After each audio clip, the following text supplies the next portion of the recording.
시편 119편 33절에서 40절, 그리고 49절에서 56절 이렇게 보겠습니다. 하나를 건너뜁니다.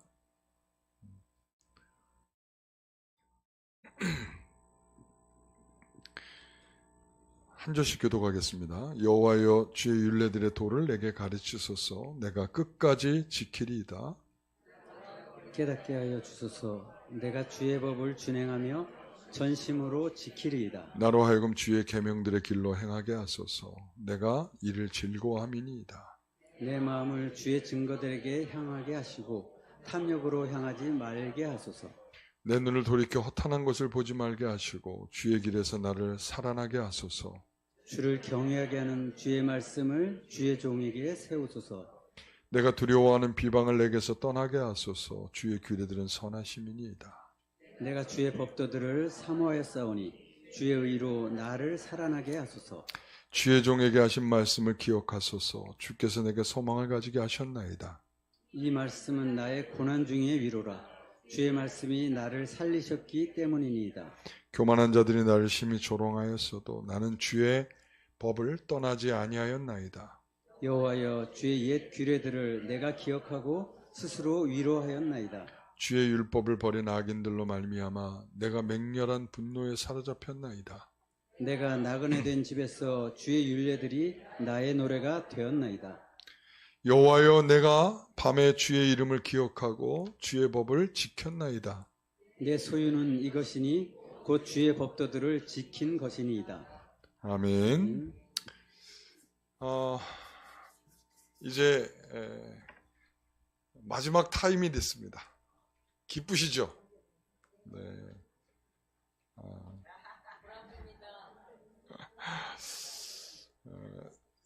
들켰어요. 여러분들 속내가 다 비쳤어. 오늘 마지막 시간에는 사실은 이제 마지막 시간은 아니에요. 왜냐하면 이제 우리가 그게 아니라 여름 수련회 때 이제 나머지 절반을 이제 여름 수련회 때 그때 이제 하게 될 것입니다. 그러니까 전반부는 이제 오늘로서 이제 끝을 맺게 됩니다. 그래서 굉장히 중요한 내용을 이제 오늘 하게 돼요. 마지막 시간에 뭐냐면 우리가 하나님께 배우는, 우리가 하나님 안에서 마치 학교에 다니는 것 같은 그런 배움이 있고, 그리고 또한 그 배움에서 하나님께서는 우리에게 무엇을 기억하게 하시는가라고 하는 두 가지. 그래서 이 가르치소서라고 하는 게 이제 핵심 단어고요. 첫 번째 연에서는, 그 다음에 두 번째 연에서는 기억하소서가 이제 핵심 단어예요. 자, 하나님의 학교에서 배운 말씀을 기억하라 라고 하는 제목입니다. 자, 첫 번째는 하나님의 학교를 통한 배움인데요. 우리 거듭난 하나님의 자녀라면 모두 영적인 성장을 해야 합니다. 우리가 육신이 건강하게, 우리 아이들이 이제 육신이 건강하게 성장하는 것처럼 우리 성도들도 마치 아이들이 성장하고 자라는 것 같이 이 영적으로 성장을 해야 돼요. 그러니까 맨날 그날이 그날이고 그냥 10년 전이나 지금이나 별반 차이가 없고 오히려 뒷걸음치고 막 이래버리면 우리가 이제 연세 들면 키가 줄어요, 늘어요? 그래요? 줄었어요? 네, 난 늘던데. 난 아직 젊은가 봐요. 건강검진 할 때마다 조금씩 늘어나. 예? 어려서 그렇죠. 아직 성장기 발달 그 가운데 있기 때문에 전 아직 어립니다. 네.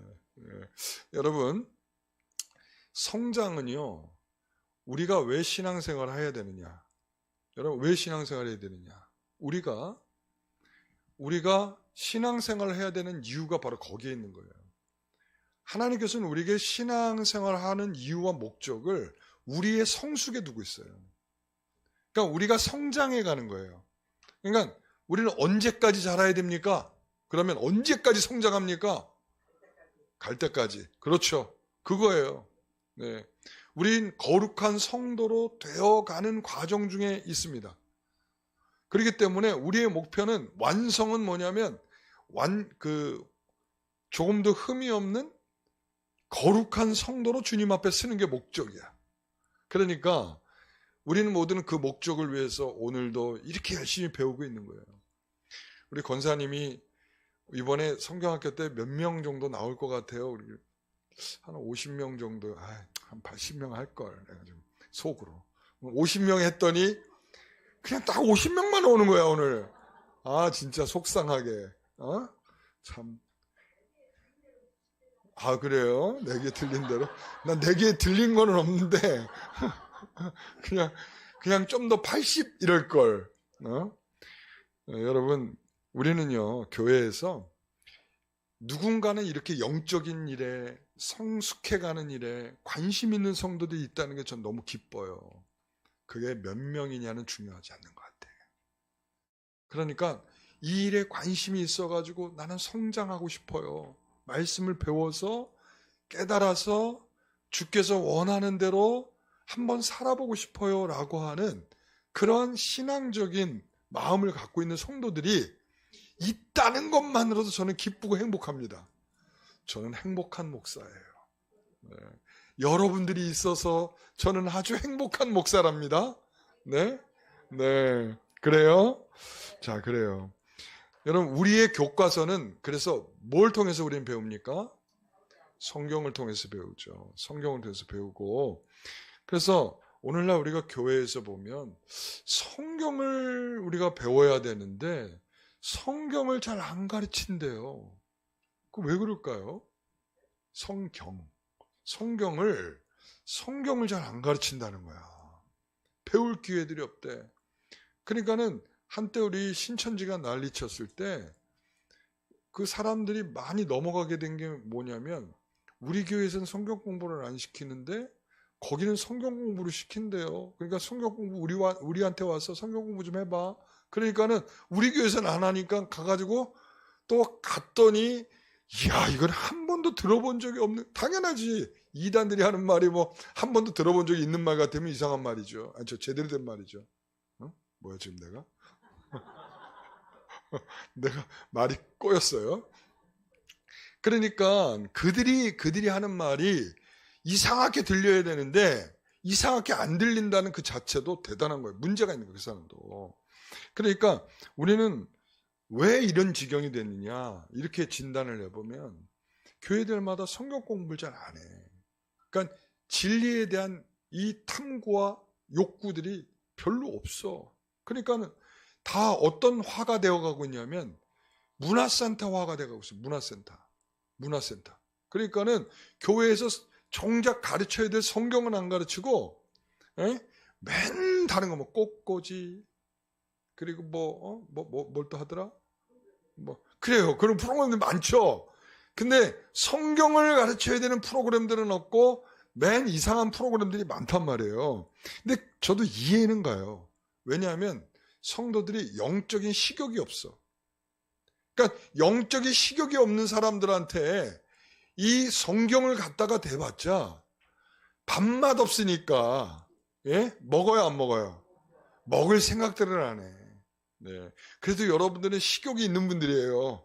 아까 보니까 잘 드시더라고. 나물들을 그냥 이만큼 보다가 엄청 잘 드시. 식욕이 있어. 영적인 식욕도 있고 육적인 식욕도 있고. 너무너무 감사해. 그러니까 그런 식욕 없는 사람들한테 성경을 갖다 대봤자, 여러분, 성경이 지루하고 지겹고 따분하고 나한테는 전혀 관계없는 이야기처럼 그렇게 돼버리고 마는 거죠. 저는 이번 우리 성경학교는 그런 측면에서 굉장히 좀 더 의미 있는 성경학교다. 뭘 배우니까? 말씀을 배우고 성경을 배우고 그 핵심 중에 핵심인 말씀이 뭐냐에 대해서, 말씀이 갖는 의미가 뭐냐, 말씀으로 우리가 어떻게 살아야 되느냐, 이런 것들을 배운다는 자체가 우리에겐 굉장히 귀한 일이죠. 그러니까 우리의 영적 성장 과목으로 우리가 함께하고 있다, 이런 생각을 가지고 마지막 시간을 더 뜻깊게 여러분들이 참여해 주시면 감사하겠습니다. 자, 그래서 여기서 하나님의 학교에서 배우게 되는 첫 번째는 뭐냐면, 자, 이겁니다. 주의 율례들의 도를 내게 가르치소서. 그러니까 주의 율례들의 도를 내게 가르치소서 라고 하는 것은 뭘 가르쳐 달라는 걸까요? 율례죠. 율례들의 도. 율례를 지켜서 행하는 길을 가르쳐 달라는 거예요. 그러니까는 여기에서는 뭘 위해서 배우고 싶다는 거예요, 기본적으로. 그렇죠. 실천을 위해서 배우겠다는 거예요. 그러니까 내가 지식을 더 많이 갖겠다 이런 의미가 아니라 내 마음속에는 하나님 저 잘 지키고 싶어서 말씀을 배우고 싶어요. 이런 마음인 거죠. 여러분, 나는 믿습니다라고 하는 고백을 할 때, 나는 믿습니다라고 고백을 할 때 뭐가 전제되냐면 무엇을이 전제가 돼요. 그게 말씀이겠죠. 그러니까는 무엇은 우리의 믿는 내용이란 말이죠. 그래서 내용 없는 믿음은 뭐라고 부르냐면 신비주의라 이렇게 얘기해요. 그러니까 내용 없이 막 기도만 열심히 하고 막 이러면요, 그분들은 기도가 최고야 이러지만 실질적으로는 뭐가 없어서, 말씀이 없어서 왜 기도를 해야 되는지, 누구에게 기도해야 되는지, 기도의 내용은 뭔지 이런 거에 대해서 희박해. 그냥 신령주의에 빠져서 열심히 그냥 기도는 하되 그 기도의 본질에 대해서 접근치 못하는 그런 기도를 하게 되는 거죠. 그러니까 우리가 하나님을 믿는다고 하는데 뭐가 익숙하지 않냐면 성경의 언어에 익숙하지 않은 경우들이 많아요. 교회는 수십 년 동안 출석했는데 이 출석한 것이 내게는 정말 아주 알차고 알곡 같은 그런 것들이 내 안에 쌓여야 되는데 그런 것들이 잘 없죠.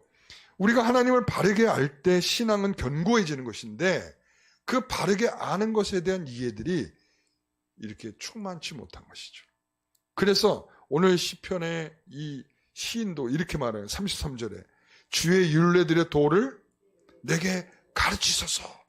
이 문구가 굉장히 자주 나와요. 8번 나와. 8번. 그러니까 이런 것들이 반복해서 많이 나온다는 건 뭐냐면 굉장히 중요한 문구다 이런 얘기죠. 34절에 나로 하여금 깨닫게 해주소서 이랬습니다. 여기서 단순히 지식이 풍성해지는 것을 원하는 게 아니에요. 아까 뭐라 그랬어요? 실천적인 지식이에요. 내가 실천을 원합니다. 저는 그렇게 말씀을 따라 살고 싶어요. 그러니까 그 말씀의 핵심을 알려주십시오. 이런 거죠. 근데 상당히 이런 의미 속에는 뭐냐면 결국은 그런 새로운 가치관이 말씀을 통해서 내 안에 들어오잖아요. 그러면 그거를 흡입해서 그 가치관을 가지고 살아가려는 그런 어떤 움직임들이 있어야 되거든요. 그런데 어디에서 멈추냐면 항상 여기에서 멈춰. 그냥 아는 것을 딱 여기에서 멈춰.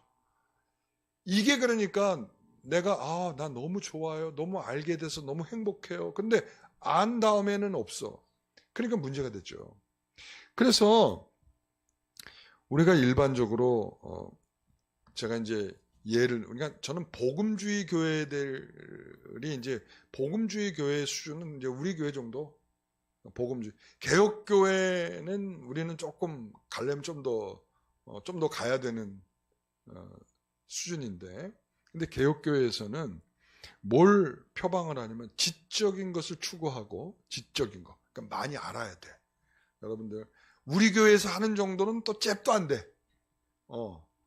그러니까 더 그냥 완전히 주일날도 맨날 공부하는 것처럼 해.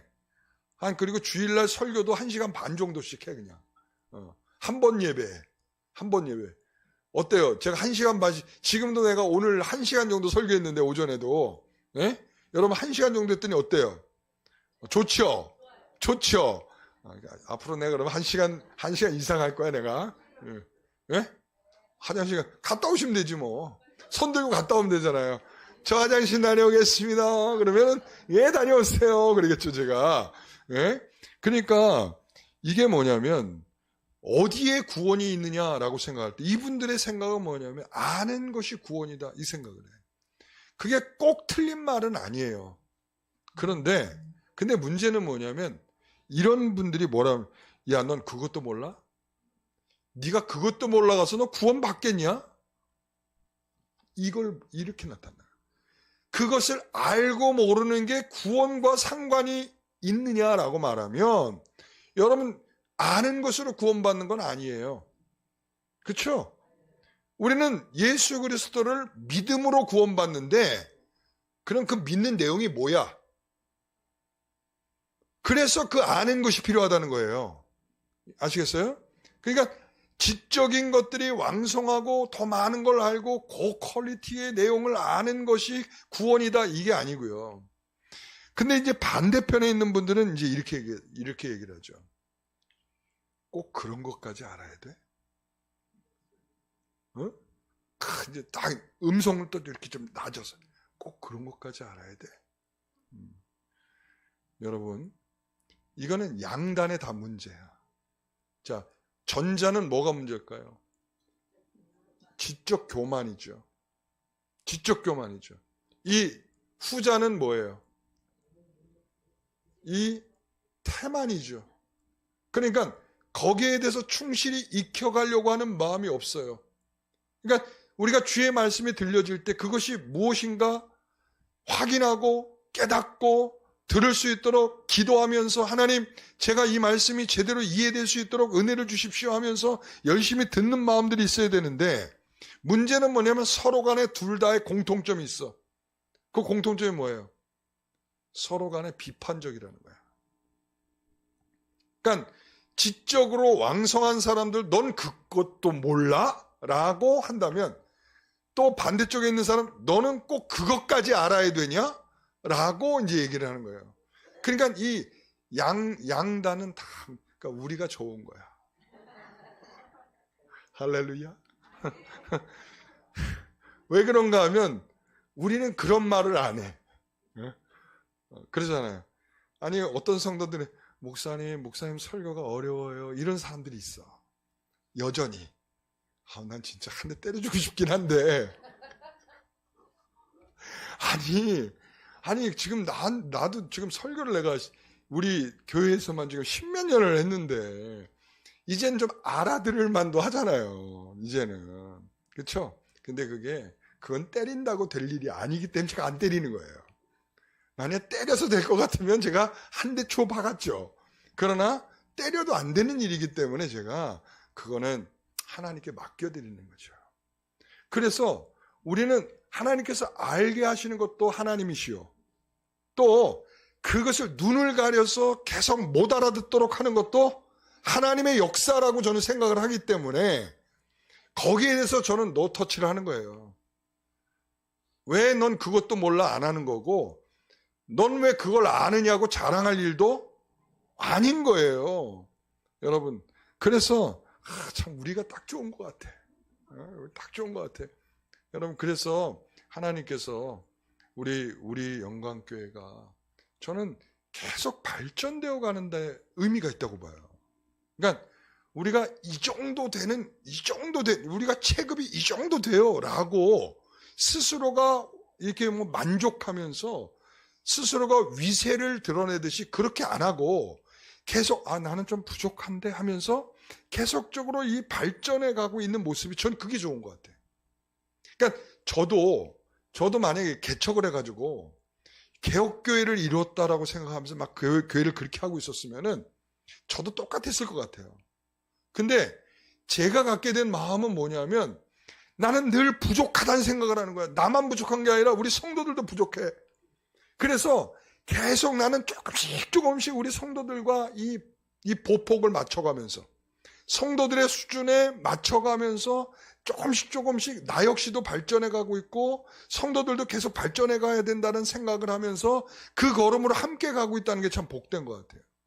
그러니까 이게 완성형은 항상 교만이 따라오게 되어 있습니다. 교만이 돼요. 그러나 늘 저는 부족하다는 생각을 하기 때문에 교만을 떨 기회가 없어. 난 너무나 감사하죠. 너무나 감사합니다. 우리 모든 성도들 여러분 적당히 몰라주시는 거 감사하고요.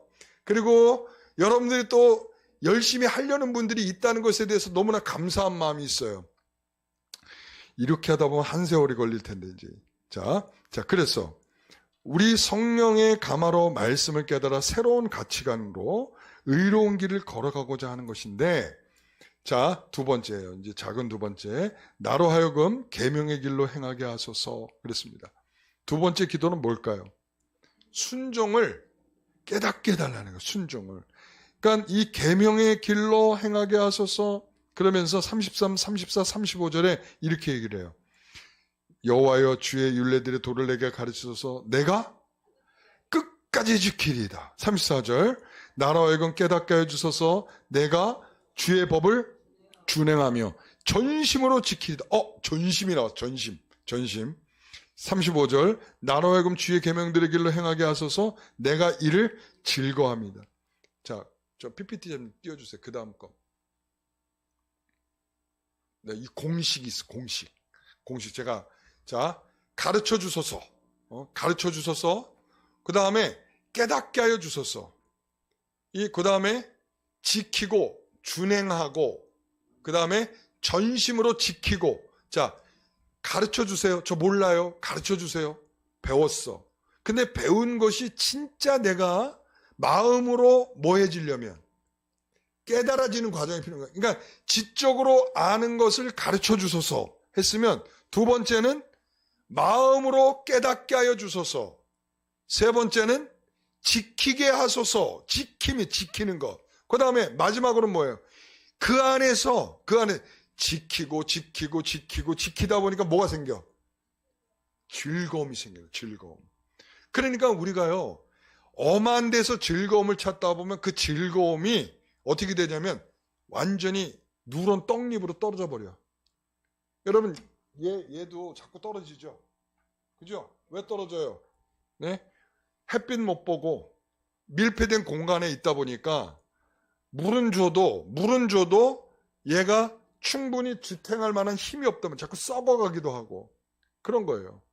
그러니까는 우리가 하나님께서 우리에게 주시는 이런 것들이 있잖아요. 우리가 제대로 이 공식처럼 가면 어떤 일이 있느냐? 우리가 인위적으로 즐거움을 막 가지려고 하지 않아도 그 안에서 충만한 기쁨이 나타나는 거예요. 건강하게 성장이 되는 거예요. 건강한 성장이 나타나면 이 자체가 푸른 빛을 띄우게 되는 거예요. 여러분.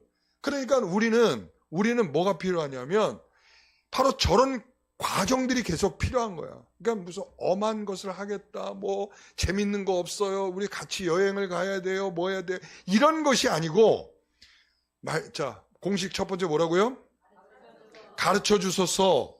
그 다음에 깨닫게 하여 주소서. 지키고 행하고 지키고. 그 다음에 그 다음에 우리는 즐거워하는 거. 이 공식이 저는 굉장히 중요하다고 봐요. 그러니까 여러분, 우리가 하나님께서 우리에게 나로 하여금 이 계명의 길로 행하게 하소서 할 때 우리는 뭘 통해서 가는 거예요? 깨달음. 이 깨달음이 있어요. 순종을 위해서 이 깨달아가는 거. 그러니까 바리새인들 케이스를 보게 되면요, 그들은 율법에 대해서 열심을 가졌죠. 아는데 굉장히 열심이죠. 그런데 참된 이해가 부족하니까 뭐가 안 된 거예요? 이 사람들은 깨닫지를 못한 거야. 그러니까 가르쳐 주소서의 배움이 조금 됐는데 그것이 깨닫게 되지 못하니까 변질이 되는 거죠. 변질. 그러니까 형식주의에 빠지게 되는 거예요. 형식주의. 그러니까 그 가르침을 받은 내용이 있다 보니까 그 내용은 유지하는데 그 내용이 마음으로 가서 깨달아져서 그것을 자발적으로 지키면서 즐거움으로 가야 되는데 그게 왜곡이 돼버리니까 나 그거 지키고 있다라고 하면서 자기의 의의를 드러내는 것으로 완전 바뀌게 되죠. 그러니까 호세아 6장 6절에 이렇게 말해요. 나는 인애를 원하고 제사를 원하지 아니하며 번제보다 하나님을 아는 것을 원한다. 그러니까 여기서의 하나님을 아는 것은 그냥 아는 게 아니라 이 어느 수준 하나님을 경험해서 아는 것을 말하는 거예요. 하나님을 경험해서. 그러니까 하나님을 경험해서 안다라고 하는 것은 피상적인 것도 아니고 교육 수준에서 머물러 있는 것도 아니고 그분이 내게 아주 깨우쳐 주셔서 마음에 각인시켜주고 내가 그렇게 살기를 기뻐하도록 만들어주시는 그러한 지적인 걸 말하는 거예요. 그러니까 이게 뭘 전제하지 않는 말씀은, 순종을 전제하지 않는 말씀은 넌센스다. 자, 다시요. 순종을 전제하지 않는 말씀은 넌센스다. 터무니없는 생각이다. 아무것도 아니다. 허튼 소리다. 이렇게 허튼 소리다. 여러분. 그래서 순종할 의지가 없이 말씀을 깨닫게 해달라는 것은 이런 거예요. 제가 이제 여기서 길을 가다가 길을 못 찾고 있어. 논현역 어떻게 갈까요? 그래서 내가 물어본 거야. 근데 앞에 있는 우리 이경동 장로님이 거기에 있었던 거야. 그래서 이경동 장로님한테 내가 논현역 어떻게 가죠? 그랬더니 나한테 논현역 이렇게 가라고 적어줬어요. 그런데 그 적어준 걸 가지고 제가 어떻게 했냐면은 바로 눈앞에서 보는 데서 찢어버렸어. 어때요? 기분이 어떻겠어요? 기분 나쁘죠? 기분 아주, 그럴 거예요. 그러고 나서 다시 묻는 거예요. 아니, 저기 있잖아요. 제가 다시 한번 물을게요. 논현역까지 어떻게 가죠? 그랬더니 가르쳐 주겠어요? 안 가르쳐 주겠어요? 바로 그런 거예요. 우리가 순종 없이 배우겠다라고 하는 태도는 바로 그런 거예요. 마치 하나님께서 가르쳐 준 것, 그것을 기록해 준 것을 그냥 박박 그 앞에서 찢어버리고 또 알려주세요. 또 알려주세요. 그런 것과 똑같은 거예요. 아주 하나님 기분 더럽게 나쁘실 것 같아. 예. 그죠? 우리가 늘 그렇게 하잖아요. 우리가 늘. 그죠? 우리가 너무너무 그냥 너무너무 그렇게 그래서 아이고 아버지, 말씀을 깨닫는 마음의 반대는 그래서 어떤 거냐면 자신의 둥지를 보호하는 데 관심이 많은 마음. 그러니까 남을 밟고라도 성공하려는 마음. 그러니까 말씀을 깨닫는 마음의 반대는 말씀을 깨닫지 못하는 마음이 아니고 이미 그 안에 자기가 가지고 있는 둥지를, 마음의 둥지, 그죠? 뭐 성공이라든지 부자가 되려는 마음, 이런 것들이 그 말씀을 깨달을 수 없도록 가로막아 버린다는 거예요. 그래서 말씀을 이해하지 못하게 막는 유일한 장애물은 이기적인 이익에 대한 욕심이라. 그러니까 내가 저 사람을 밟고라도 난 뭘 가져야지, 성공해야지, 출세해야지, 진급해야지, 이런 마음을 갖는 데서 뭘 갖냐면 우리는 바로 말씀을 이해하지 못하게 하는 방해적 요소들이 작용하는 거예요. 그러니까 우리는 이런 욕심이 있는 한 말씀이 제대로 귀에는 들어와요. 깨달아지지 못하는 거지. 그러니까 여러분들 상당히 많은 분들이, 여러분 제가 어려운 말을 해서 못 알아듣는 게 아니에요. 그러니까 대부분 딴 생각을 하고 있든지, 그러니까 제가 설교를 하고 있을 때 여러분들이 제 설교를 잘 따라오다 보면 못 알아들을 게 뭐가 있어요. 제가 뭐 영어로 말하는 것도 아니고 히브리어로 말하고 있는 것도 아니고, 그리고 여러분이 얼마나 익숙해요, 성경 언어. 그죠? 여러분 성경은 얼마나 익숙합니까? 여러분 그래도 막 1독씩 하잖아. 그죠? 그러면 성경이 얼마나 익숙해요. 내가 익숙한 언어를 얘기해 주는데 왜 제가 무슨 영어로 말하는 것처럼 여러분들이 왜 그렇게 느끼십니까? 그러니까 그게 뭐냐면 내가 이미도 마음에 선을 긋는 거죠. 아, 목사님의 설교는 어려워 라고 선을 긋든지, 아니면 나는 들을 마음이 없어, 그러면 딴 생각을 하든지, 아니면 내가 다른 마음을 품고 있어서 그것을 전혀 들을 수 없도록 막아버리든지, 여러분 이런 거예요. 그러니까 사실은 우리는 있잖아요. 제가 우리 김정숙 집사님이 우리 교회에 처음 오셨을 때 제가 굉장한 답을 얻었거든요. 사실은 그 전까지만 해도 저는 저의 무능함을 맨날 자책하고 있었어요. 내가 벽만 보면 맨날 나는 왜 이거밖에 안 될까? 이런 마음이었어요. 왜 그러냐면 도대체 성도들이 내 이야기를 왜 이렇게 못 알아들을까?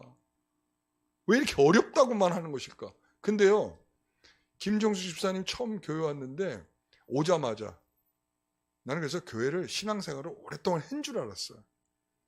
그게 아니라 교회를 처음 나왔다는 거야. 그런데 막 처음 나온 날부터 뭘 막 받았어 막. 에이 뭐 받았어 봤자 뭐 할 거야. 내가 속으로 그랬어요. 그런데 그 받아 쓰더니 집에 가서 공부를 하나 봐요. 그리고 그 다음 주에 와서 내가 뭐 질문을 그때 막 코로나 때고 막 그런데 몇 명 없잖아요. 제가 질문을 하는데 질문을 다 답을 하는 거예요. 제가 그때 기절하는 줄 알았잖아요. 그래서 그 아들한테 뭐라고 했냐면, 야 너는 왜 이제야 나를 교회를 오도록 했니? 라고 할 정도였다는 거죠. 그러니까 갑자기 교회에 왔는데 관심과 이런 막 뜨거운 마음들이 생기는데 그 누가 했겠어요? 그게 하나님이 하신 거죠. 그런데 중요한 건 뭐냐면 교회를 나와본 적이 있다 없다? 없다는 거예요. 없는 사람이 제 어려운 설교를 다 알아듣고 있는 거예요. 반성하세요. 제가 지금 그 말을 반성하십시오. 제가 그 말을 하는 거죠. 그래서 제가 그때 알은 거예요. 아, 이게 내가 어려워서 어려운 것이 아니었구나. 그리고 내가 이걸 힘들게 여러분들에게 하는 것보다는 여러분들 안에 문제가 있는 것이구나. 라는 걸 제가 깨닫게 된 거죠. 요즘 분위기 많이 좋아졌어요. 요즘 분위기 많이 좋아졌어요. 네. 그래서 내가 이 장소를 옮긴 게 하나님의 역사구나. 우리 성도들 있잖아요. 장소를 옮긴다면 또 공부를 좀 더 잘하는 것 같아요. 왜 도서관을 바꿨더니 도서관을 바꿔서 갔더니 거기서 방해하는 친구들이 없어가지고 공부에 쏙쏙쏙 잘 빠져들어갔더라. 뭐 이런 것 같은 느낌이 좀 있어요. 그러니까 여러분들이 이 교회에 오는데 저희가 많이 들잖아요. 노잣돈이 들잖아요. 그죠? 오는데 시간, 물질, 전에는 그냥 편하게 이렇게 근거리에서 왔다 갔다 하다 보니까 별로 이렇게 들어가는 비용이 없다 보니까 그냥 좀 허술한 마음이 있었는데 지금은 오기까지 시간이 많이 걸리고 차를 타고 와야 되고 또 그냥 뭐 일반 교통을 이용해 갖고 오는 사람들은 막 삥삥삥 돌아가지고 뭐 몇 시간이 걸려서 막 온다 막 이렇게 하니까 내가 여기까지 오는데 뭐가 많이 들었어요? 비용이 많이 들었어. 그러니까 그 비용이 들어갔으니까 아깝잖아요. 그래서 내가 이렇게 보니까 우리 성도들이 여기까지 오는데 비용이 많이 드니까 이제는 조금 정신 차리고 열심히 좀 들어봐야겠다. 이런 마음으로 바뀌었다는 생각이 좀 들기는 해요. 네. 제가 옳은 판단인지 모르겠습니다만은 여러분 그렇습니다. 말씀을 깨닫기 위해서는 뭐가 많이 필요하냐면 발이 필요하고요. 입술이 필요하고 지갑도 필요하고 손도 필요한 거야. 그러니까 하나님의 증거를 드러내기 위해서 실천적인 요소들이 자꾸 우리 가운데 가미가 되어야 그때에 대해서 우리에게 익혀지는 게 많고 깨닫게 되는 게 많게 되는 것입니다. 요한일서 2장 5절 같이 보겠습니다. 누구든지 그의 말씀을 지키는 자는 하나님의 사랑이 참으로 그 속에서 온전하게 되었나니 이로써 우리가 그의 안에 있는 줄 아노라. 그러니까 하나님께서 우리에게 이런 말씀을 주신 거예요. 누구든지 그 말씀을 지키는 자는 뭐 하는 자요? 지키는 자는 하나님의 사랑이 참으로 너희 안에 있고 라고 말씀합니다. 우리가 하나님의 사랑을 확인하는 것 중에 하나는 그 계명의 말씀을 지키는 데 있다는 거예요. 그러니까 어떻게 보면은 지켜서 구원받는다는 의미보다 지킴으로 인해서 내가 그분과의 관계가 어떠한지를 확인하는 거예요. 그러니까는 우리가 십계명을 줄 때의 배경을 알고 계시잖아요. 너는 애굽 땅 종되었던 집에서 너희를 인도하여 낸 너희 하나님 여호와라. 그러니까 그 관계 속에서 내가 너에게 십계명을 주고 있다 이 말이에요. 그러니까 내가 너를 구원해낸 하나님으로서 너는 나와 끈끈한 관계를 갖고 있는 내 백성에게 대한 내가 너에게 이 계명을 주는 거다. 그러니까 당연히 그 관계를 확인한 사람은 어떻게 하겠어요? 당연하죠. 계명을 지키는 게 너무 당연한 일이에요. 그런데 우리는 조금 뭔가 지키면 되게 당당하죠. 부자 청년처럼. 어떻게 하면 구원받습니까? 계명을 잘 지켜라. 저 다 지켰는데요. 당당하죠. 그랬더니 뭐라고 대답을 하시죠? 예수님이 너 재산 많지? 그 재산을 팔아가지고 나누어 주라. 그랬더니 깨갱하고 돌아갔더라. 이렇게 돼 있잖아요. 그러니까 그 마음속에 그러니까 그 하나님의 계명을 지킨다라고 하는 마음은 지켰다라고 하는 명분에 있는 게 아니고 그 관계적인 것을 확인하고 유지하고 있느냐의 문제가 큰 거예요. 그러니까 내가 그분이 나에게 베풀어준 그 사랑이 크고 나를 위해서 십자가에 죽으신 그 은혜가 너무 감사하고 감격스러워서 내가 그 일을 행하고 있다라고 하는 것이지, 그것이 나는 그것을 지켰다라고 하는 당당함 속에 있지는 않다는 거죠. 그래서 하나님의 말씀을 경험하고 싶다면 먼저 뭘 하시라? 하나님의 말씀을 순종하고 지키라. 우리가 하나님께 순종하고자 하는 것이 성경을 배우는 동기가 돼야 돼요. 동기. 그래서 순종할 의지가 없다면 눈을 열어서 율법을 보게 하실 이유가 있어요, 없어요? 없죠. 그 길을 가르쳐줄 이유가 있어요, 없어요? 없죠. 자, 그걸 해줘봤자 뭐 한다고 그랬어요? 아까 제가 찢어버린다고 그랬잖아요. 찢어버릴 걸 주면 뭐 할 거예요? 그러니까 하나님의 말씀을 우리는 예레미야 6장 16절 같이 읽어봅니다. 여호와께서 이와 같이 말씀하시되 너희는 길에 서서 보며 옛적 길 곧 선한 길이 어디인지 알아보고 그리로 가라. 너희 심령이 평강을 얻으리라 하나 그들의 대답이 우리는 그리로 가지 않겠노라 하였으며. 왜 물어봐? 네? 가라고 길을 알려줘도 저희는 그 길로 안 가겠습니다.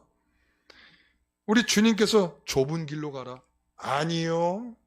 우리는 넓은 길로 가겠습니다. 내 재산을 팔아 가나안 사람에게 주어라. 아니요. 저는 그 재산 갖고 제가 배불리 먹고 잘 살겠습니다. 아니, 이런 사람에게 어떤 말씀이 들려질 것이며 깨달아질 것이며 순종하겠습니까? 여러분, 이 순종의 동기가 없는 한 말씀을 깨달을 수 없다는 것을 기억하십시오. 세 번째는 주를 경외하게 하는 주의 말씀을 주의 종에게 세우소서. 자, 그래서 이 주를 경외하게 하는 주의 말씀을 통해서 뭐 한다는 거예요? 주의 종에게 세워지는 것. 뭘 세울까요? 36절에 보면 탐욕으로 향하지 말게 하소서. 37절에 보면 허탄한 것을 보지 말게 하소서 그랬어요. 여러분, 이 메이커 아세요? 요즘에 하도 그냥 이런저런 메이커, 우리가 들어보지도 못한 메이커들을 막 얘기해서. 여러분, 부두아라는 메이커 아세요? 여러분, 0.1%에게만 판다는, 영국 황실에 100년 동안 납품을 했다는, 역시 부두아라고 하는 메이커 모르세요? 역시 0.1%에 못 속하니까 여러분들이 이 메이커도 모르는구나. 예?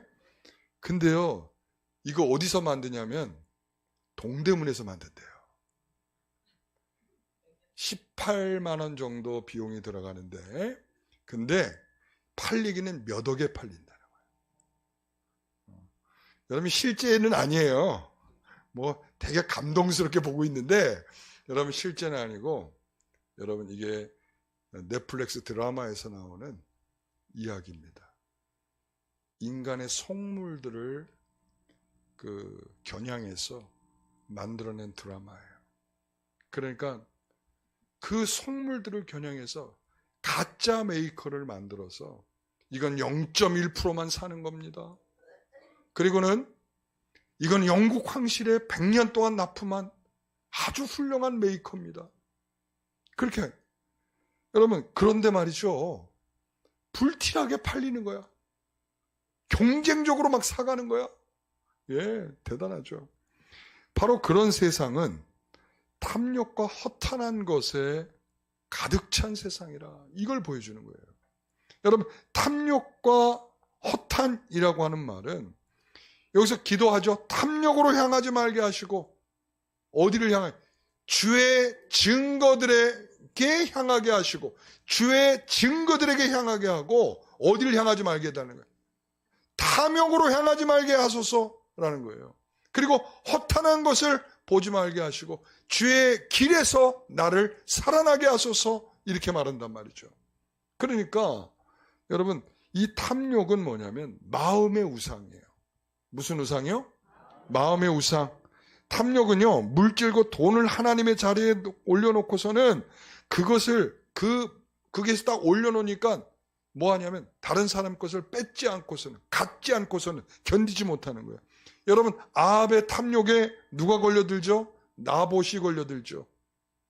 나봇의 포도원을 뺏고자 하는 마음을 갖잖아요. 그 포도원을 뺏고 여러분 아간은 어떻습니까? 아간의 탐욕. 그렇죠. 이 진멸하라 하는 것을 자기가 취하게 되죠. 탐욕. 여러분 가룟 유다는 어떻습니까? 돈꾀를 맡고 있다가 이 탐욕의 마음이 가라앉지 않으니까 스승까지 팔아먹는 정말 여러분 부자 청년 좀 전에 말했던 내 재산을 가난한 사람에게 주라 절대 줄 수가 없죠. 그 귀한 것을 어떻게 아나니아와 삽비라 어떻습니까? 내 것을 빼돌리고서는 전부를 드렸습니다라고 하는 거짓을 이야기하죠. 여러분 이게 탐욕, 마음에서 나오는 탐욕에서 나오는 것들이에요. 여러분 허탄한 것은 뭘까요? 자, 아까 탐욕은 무슨 우상이라고 그랬어요? 마음의 우상. 이 허탄한 것은 무슨 우상일까요? 보이는 우상, 보는 우상이에요. 눈의 우상. 그래서 세상은 가치 없는 것에 덧칠을 해가지고 아까 얘기했죠. 부두화. 이거 굉장한 메이커입니다. 0.1%만 이렇게 포장해가지고는 사람들에게 그럴싸하게 막 팔아먹는 거예요. 여러분 민수기 15장 38절에 보면 이렇게 말해요. 이스라엘 자손에게 명령하여 대대로 그들의 옷단귀에 술을 만들고 청색끈을 그 귀에 술에 더하라. 왜 이걸 달라고 하는 거냐면 39절에 이 술은 너희가 보고 여호와의 모든 계명을 기억하여. 자, 이 술을 보는 것은 뭘 기억하라고요? 여호와의 계명을 기억하는 거예요.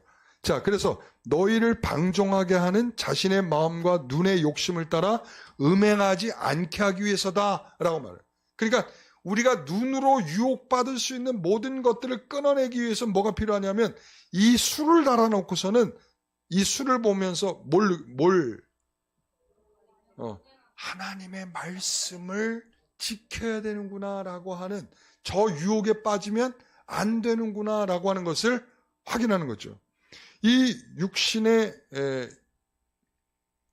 눈은 우리에게 영원한 것을 가리는 악한 요소입니다.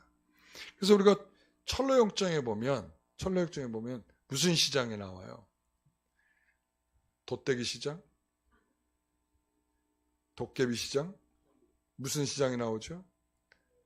허영의 시장이 나오죠. 허영의 시장. 이 허영의 시장에 있을 때 자 골라 잡어 이러는데 이 시장 상인들이 막 사라고 막 소리를 치고 막 이러는데 이 순례자들은 크리스찬은 쳐다도 보지 않고 귀를 막으면서 막 지나가는 거예요. 왜 그래요? 거기에 상표를 보니까 이상한 상표들이 있는 거예요. 가치 없는 것을 비싸게 가격표를 매겨놓고. 그러니까 여러분 바로 도무지 거기 그 물건들에 대해서 유혹을 받지 않으려고 하는 마음으로 다 차단을 하고 가는 거죠. 보면 어떻게 돼요? 보면 사게 되는 거예요. 굉장히 중요하죠. 여러분 마가복음 4장 19절의 말씀에 보면 같이 읽어봅니다. 재물의 유혹과 기타 욕심이 들어와 말씀을 막아 결실하지 못하게 되는 자요. 여러분 여기에서 재물의 유혹과 기타의 뭐요? 기타의 욕심이 이 기타의 욕심에는 탐욕도 있고요. 그리고 허탄도 있는 거예요. 그러니까 우리의 마음의 우상도 있고요. 눈으로 보는 우상들이 우리의 뭘 일으켜요? 욕심을 일으켜서 뭘 막아요? 말씀을 잘하는 것을 막아버린다. 이렇게 얘기합니다. 그래서 우리는 자세를 바꿔야 되는 거예요. 어떻게 바꾸냐면 38절 주를 경외하게 하는 주의 말씀을 주의 종에게 세우소서. 경외하는 주의 말씀을 우리가 경외하게 하는, 경외한다라고 하는 것은 중요한 표현이죠. 우리가 하나님 앞에 올바른 신앙인의 자세, 제가 성경 공부할 때도 얘기했죠. 경외하는 거예요. 경외. 그러니까 이 경외함은 피조물이 창조주를 알아보는 거예요. 그래서 창조주에게 돌려야 할 영광을 마땅히 돌릴 줄 아는 것이 바로 경외예요. 그러니까 그 앞에 서는 거죠. 그래서 바로 그것을 경외하게 하는 주의 말씀을 통해서 주의 종이 세워질 수 있도록 해달라고 기도하는 겁니다. 여러분, 우리에게 필요한 기도죠. 하나님, 주를 경외하게 하는 주의 말씀을 주의 종에게 세우소서. 할렐루야. 예. 자, 네 번째. 내가 두려워하는 비방을 내게서 떠나게 하옵소서. 그러니까 옳은 일의 가이드라인이에요. 그래서 39절 내가 두려워하는 비방을 내게서 떠나게 하소서. 주의 규례들은 선하심이니이다. 여기서 비방은 수치와 모욕 같은 것인데 언제 이런 일이 생깁니까? 탐욕과 허탄한 것에 미혹됐을 때 생기는 거죠. 그러니까 다윗과 같이 밧세바를 이 강간하고 이랬을 때 여러분 사람들에게 만천하에 드러났겠죠. 나중에는. 그렇죠? 그 수근수근 거렸을 거 아니야. 왕이 아이를 가졌는데 아이가 죽었어. 그러면은 왕이 막 이제 슬퍼할 때 그래서 수근수근 거릴 거 아니야. 왜 왕이 저렇게 슬퍼해? 아유, 왕이 범죄를 저질렀잖아. 응? 그랬을 때 사람들 사이에 얼마나 부끄러움과 수치가 생기겠어요. 그러니까 다윗에게는 말씀과 기도로 거룩해지는 삶의 가이드라인이 사라졌기 때문에 그런 문제가 발생합니다. 여러분, 우리가 거룩해지는 것은 두 가지 방법이에요. 말씀과 기도로. 뭐라고요? 말씀과 기도로 거룩해지는 거예요. 그러니까 말씀이 없이 기도만 해도 안 되고 기도 없이 말씀만 있어도 안 돼요. 말씀과 기도로 거룩해지는 거예요. 주의 말씀을 사모하는 것이 살 길이고요. 저는 주의 말씀을 사모하는 것은 하나님의 자녀의 특징이라고 생각합니다. 하나님의 자녀는 그래서 영적인 식욕이 있어야 되는 거예요. 기도하고 싶다. 하나님의 말씀을 알아가고 싶다. 깨닫고 싶다. 지키고 싶다. 예? 우리가 이런 영적인 식욕들이 있어야 될 줄 믿습니다. 여러분, 그래서 우리가 우상 숭배에 빠지잖아요. 자, 눈에 그리고 마음에 우상들이 생기잖아요. 어떻게 될까요? 영적인 식욕이 사라지죠. 영적인 식욕이 사라지면 어떻게 되죠? 상태, 어떤 상태가 돼요? 여러분, 식욕이 다 떨어지면 어떻게 되죠? 네? 피골이 상접해지죠. 아주 그냥 뼈만 남게 되죠. 체중이 감량되죠. 네?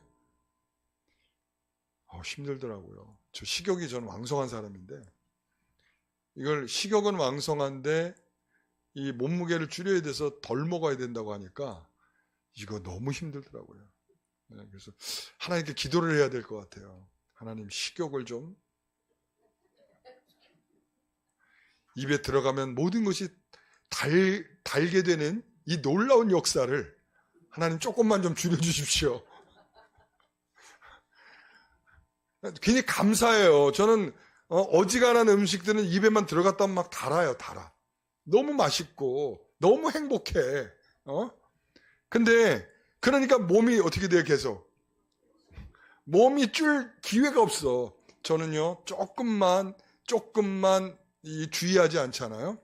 그러면 아주 몸이 정직해가지고요 먹은 대로 그대로 이렇게 살이 돼요.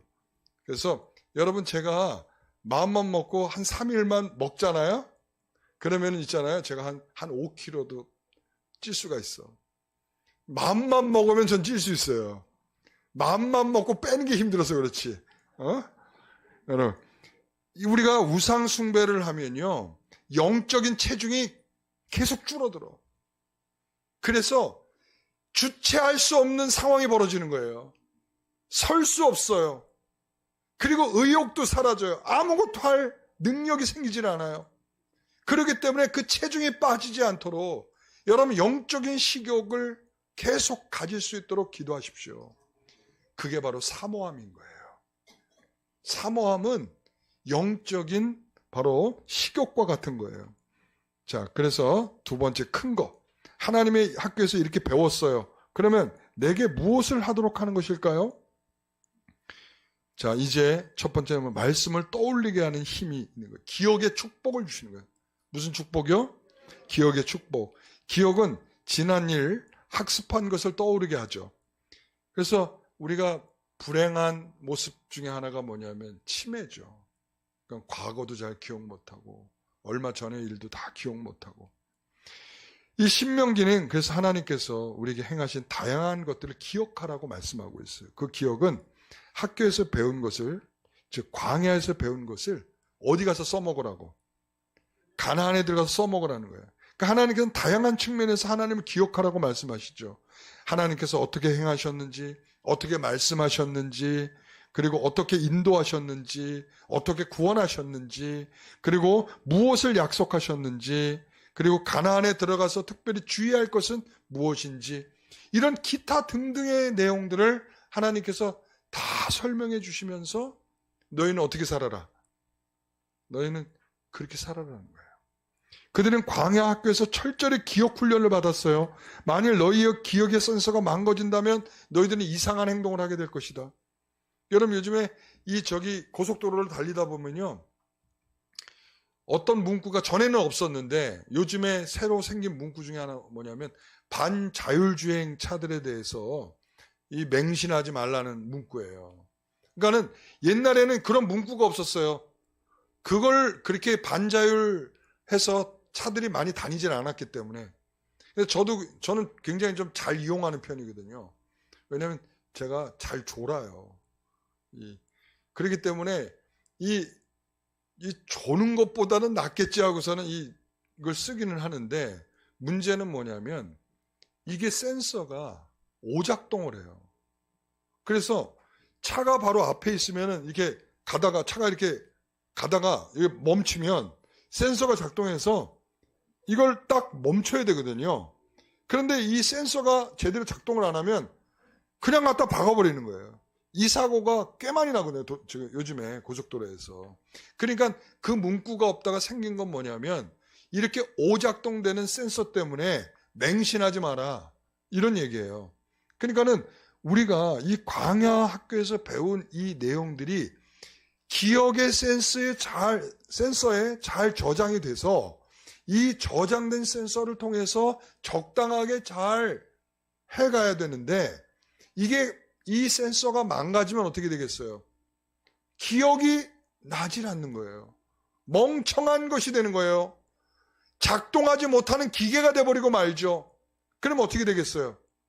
완전히 망가져버리고 마는 겁니다. 여러분, 그래서 49절에 주의 종에게 하신 말씀을 기억하소서. 주께서 내게 소망을 가지게 하셨나이다. 하나님께서는 시인에게 특별한 약속을 하신 듯합니다. 시인은 하나님께서 그 약속을 기억하도록 요청해요. 하나님, 저한테 약속한 거 있잖아요. 기억해 주세요. 라고 하는 거죠. 자, 주님은 고난 중에 소망을 갖게 하셔서 순종을 배우게 하시는데, 이사야서 3장 18절에 보니까 그를 기다리는 자마다 복이 있다. 자, 요 소망을 가지고 기다리고 있는 이 기간들이 그에게는 복 있는 시간이란 말이에요. 그러면서도 시인은 자기가 기억한다는 것을 고백을 하죠. 52절, 53절에 여호와여, 주의 옛 규례들을 내가 기억하고 스스로 위로하였나이다. 여호와여, 내가 밤에 주의 이름을 기억하고 주의 법을 지켰나이다. 여기서 옛 규례를 기억하고 하나님의 이름을 기억했다. 뭘 기억했겠어요? 하나님의 신실하심을 기억했겠죠. 하나님이 내게 어떻게 하셨는지를 기억했겠죠. 그래서 이런 기억은 첫째로는 뭘 줬냐면 위로를 줬다. 뭘 줬다고요? 위로. 둘째는 주의 법을 지키도록 했다는 겁니다. 그는 외로운 밤에 내가 밤에 주의 이름을 기억했다. 이렇게 얘기하고 있어요. 그러니까 언제 기억했다고요? 밤에. 밤이라는 시간은 여기서 어떤 걸 얘기할까요? 외롭고 힘들고 암담하고 힘든 현실을 말하는 거죠. 그런데 그때 그것을 통해서 뭐가 이루어졌어요? 자, 주의 법을 지켰다. 이게 주의 법을 그럼에도 불구하고 나는 주의 법을 지켰다. 그러니까 나는 상황이 안 좋으니까 나는 대충 했다. 이게 아니에요. 그러니까 하나님의 말씀을 기억한 축복이죠. 그러니까 이렇게 주의 약속의 말씀을 떠올리면서 위로를 받을 뿐만 아니라 뭐 했다? 말씀을 지켰다. 엄청난 축복이라는 거예요. 두 번째, 고난 중에 위로의 축복이에요. 50절, 이 말씀은 나의 고난 중에 위로라. 주의 말씀이 나를 살리셨기 때문입니다. 어떤 사람은 하나님의 위로보다 사람의 위로를 되게 좋아하는 사람들이 있어요. 그러니까 하나님은 뭐 보이지 않는데 나를 어떻게 위로해 줄 수 있어? 사실 고난 중에 있을 때 사람의 첫마디 말보다 하나님의 말씀 한마디가 성도에겐 굉장히 큰 위로예요. 여러분 그렇지 않겠어요? 그 큰 위로가 있다는 거예요. 그는 이 독일 루터파 목사였던 마르틴 니뮬러라고 하는 사람이 있었어요. 이 사람이 이제 강제 수용소에 그 독방 생활을 하다가 마지막으로 이제 4년 동안 지내게 되는데 이때 그에게 성경에 대한 큰 의미를 갖게 됩니다. 성경은 하나님의 말씀은 내 모든 것이었는데 하나님께서 위로를 주셨고 소망을 주셨고 인도하셨고 낮에는 나의 주인이 되주셨고 밤에는 친구가 되주셨고 굶주림에서 지켜준 양식이 되셨고 그 다음에 영혼을 새롭게 회복시켜주는 생명수가 됐다. 그래서 고독한 감금 생활이 더 이상 고독하지 않게 해주었다. 이처럼 하나님의 말씀은 죽어나가는 나를 살리는 힘이요 생명을 주시는 능력이다. 이렇게 얘기해요. 여러분 우리에게 주의 말씀에 이런 능력이 있음을 기억하십시오. 그러니까 이런 위로의 축복이 있는 거예요. 위로가 필요하세요? 밖에 나가서 위로받을 사람 찾아다니지 마시고 주의 말씀을 읽으세요. 그 말씀이 여러분의 굉장한 위로자가 되어주실 겁니다. 그 힘으로 나는 주의 법을 떠나지 않겠다라고 말하고 있어요. 51절에 교만한 자들이 나를 심히 조롱하였어도 나는 주의 법을 떠나지 아니하였나이다. 거짓 신앙은 고난 속에서 주의 법을 떠나죠. 그죠? 그러나 이 진정한 신앙은 고난 속에서 더욱 주의 율법을 묵상하게 되죠.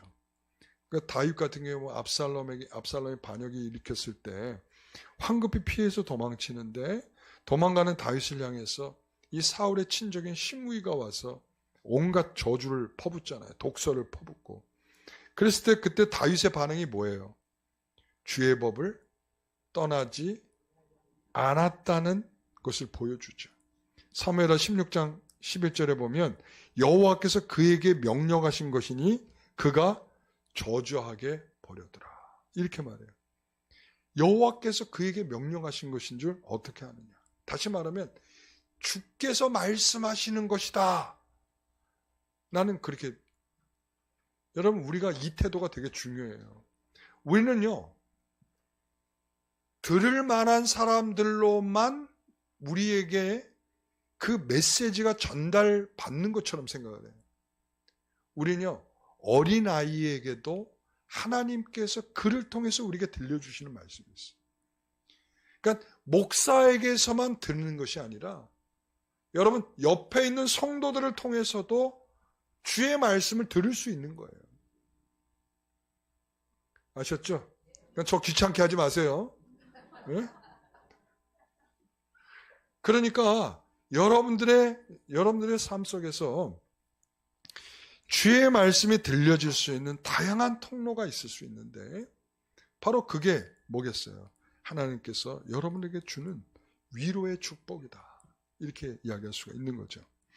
자, 세 번째는 나그네 된 집에서도 부를 내 노래가 있다. 끊이지 않는 찬양의 축복이 있다는 거죠. 여러분, 우리 교회에서는 주일날 1, 2부 예배 때에는 잘 부르지 않는 찬양을 하나 부르죠. 시편 찬송을 부르죠. 시편 찬송은 그 자체가 굉장한 매력 덩어리예요.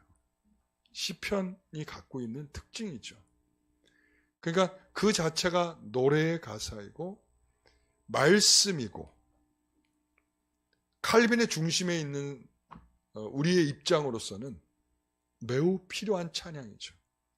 모든 찬양을 다 시편 찬송을 하고 싶지만은 여러분들이 너무 힘들어하실 것 같아서 제가 그것만은 못하고 그냥 하나하나 배워가는 수준으로 하고 있는 거죠. 제가 말하는 게 이런 뜻이에요. 그러니까 만약에 제가 개척을 했다 그러면 어떻게 했겠어요? 시편 찬송만 불렀을 거예요. 예?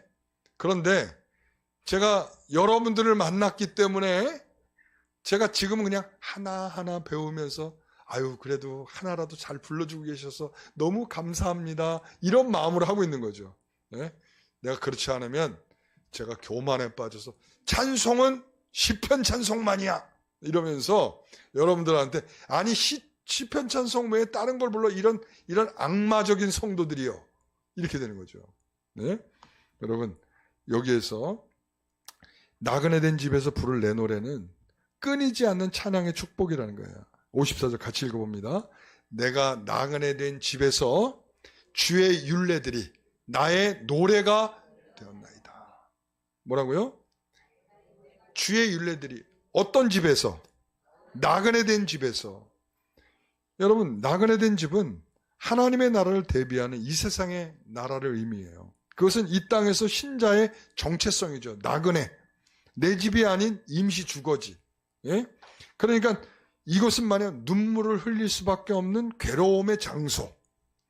그래서 야곱은 자기를 가리켜서 나는 나그네와 같은 인생을 험악한 인생을 살았다 이러잖아요. 그러니까 그의 인생은 험악한 인생이야. 나그네의 인생이란 말이죠. 자, 그래서 이 엘리 비젤이라고 하는 사람의 밤이라는 책에는 이런 내용이 있어요. 하나님과 나의 영혼을 살해하고 내 꿈을 잿더미로 만들어버린 그때 그 순간들을 나는 결코 잊지 아니하리라. 여기서 엘리 비젤은 두려움과 분노와 포기라는 감정으로 깊어가는 밤을 묘사하고 있는데 끔찍한 현장에서 자신의 신앙만이 아니라 하나님까지도 교수형을 당했다.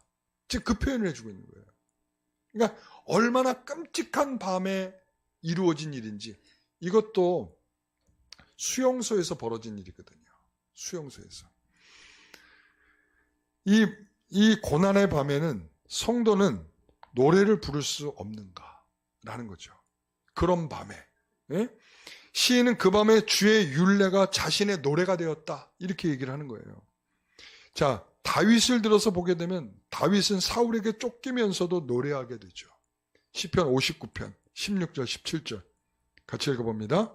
나는 주의 힘을 노래하며 아침에 주의 인자하심을 높이 부르오리니 주는 나의 요새이시며 나의 환난 날에 피난처이심이니라. 17절 나의 힘이시여 내가 주께 찬송하리니 하나님은 나의 요새이시며 나를 긍휼히 여기시는 하나님이시니이다. 이게 언제 부른 노래라고요? 사울에게 쫓겨다니면서 부른 노래 이거죠. 다윗은 사울이 다윗을 죽이려고 집에 사람을 보냈을 때 노래했을까요? 안 했을까요?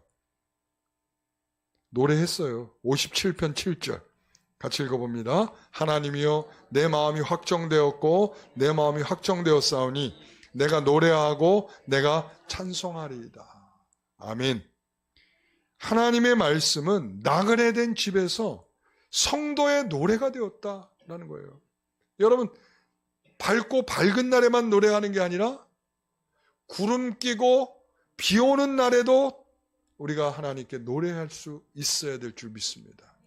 그 밤에, 내가 밤에 뭘 기억하고, 주의 말씀을 기억하고, 이건 아니고요. 주의 율례들이 나의 노래가 되었습니다. 아멘. 자, 네 번째는 주의 말씀을 지킨 축복이에요. 56절. 내 소유는 이것이니 곧 주의 법도들을 지킨 것입니다. 소유는 축복을 말해요. 축복. 그래서 그의 축복은 주의 법도를 지킨 것이다. 그는 말씀을 마음에 품는 것 자체가 은혜로 주신 복이다. 우리는 아도나의 토라의 길을 가는 것이 복이다. 계명을 지킨다는 것은 하나님과 동행하고 있다는 뜻이다. 여러분, 그래서 우리가 법도를 지키고 있다라고 하는 자체가 하나님 안에서 요한일서 말씀대로 우리가 하나님 안에 있다는 뜻이죠. 그래서 이제 마지막 결론의 말씀이에요. 쌍방향적 기억이 우리에게 필요합니다. 뭐라고요? 쌍방향적 기억. 자, 아까 얘기했죠. 하나님 주의 종에게 하신 말씀을 기억하소서. 나에게 하신 말씀 있잖아요. 기억해 주세요. 자, 그런 다음에 바로 나도 하나님의 말씀을 기억하게 하소서. 나로 하여금 기억하게 하소서라는 거죠. 이게 하나님도 우리에 대하여 기억해 달라는 것과 또 우리도 하나님에 대하여 기억하는 것이 공존해야 되는 거예요. 그렇기 때문에 이게 쌍방향적으로 이루어졌을 때 그때 하나님의 응답이 제대로 나타나게 되는 거죠. 오늘 사랑하는 성도 여러분, 우리가 어려움을 겪고 있는 시간에도 우리는 하나님께 찬양할 의미가 있는 줄 믿습니다. 그렇죠? 자, 우리는 이렇게 하나님의 학교에서 배운 것을 잘 학습할 뿐만 아니라 실천적 현장에서 이 진가를 잘 나타낼 수 있는 성도들이 되기를 소원합니다. 잘 따라와 주셨어요. 힘드셨죠? 네, 여러분들 대단하신 것 같아요. 한 분도 조는 분 없이 그냥 제가 지금 거의 지금 1시간 했나요? 1시간밖에 못했네. 아이 참, 1시간 반은 했어야 되는데, 아쉽다. 그러니까 난 저기 막 하다가 시간이 막 쫓겨가지고 내가 마음이 쫓겨가지고, 네. 여러분 잘 하셨고요. 이제 여러분들이 또 모임 시간을 갖게 될 텐데, 지금 3시예요. 3시인데 저 먼저 모임하러 가시기 전에 1층으로 내려가셔서 간식을 아니에요? 맞죠? 간식을 먼저 드시고 15분 정도 드시고 그 다음에 각자 아까 우리 흩어졌던 자리로 돌아가셔서 4시까지 하시고 그 다음에 그 만드는 건 어디서 만들어요? 1층? 1층으로 다 내려와 주시면 되겠어요. 몇 시까지? 4시까지. 아셨죠? 네. 자, 기도하겠습니다. 하나님, 감사합니다. 우리는 이 성경학교를 통해서 우리의 영적인 식욕이 더욱 왕성해지며 또 하나님에 대한 지적 추구가 더욱 풍성해지고 실천적 욕구가 우리 가운데 더 나타나요. 배운 것을 잘 나타내 보일 수 있는 그런 은혜로운 성도들이 되게 하옵소서. 4번에 걸쳐서 시편 119편을 살펴보았습니다. 너무 귀하고 귀한 시간들이었는데 이것이 우리 마음에 잘 담길 수 있도록 은혜를 주옵소서.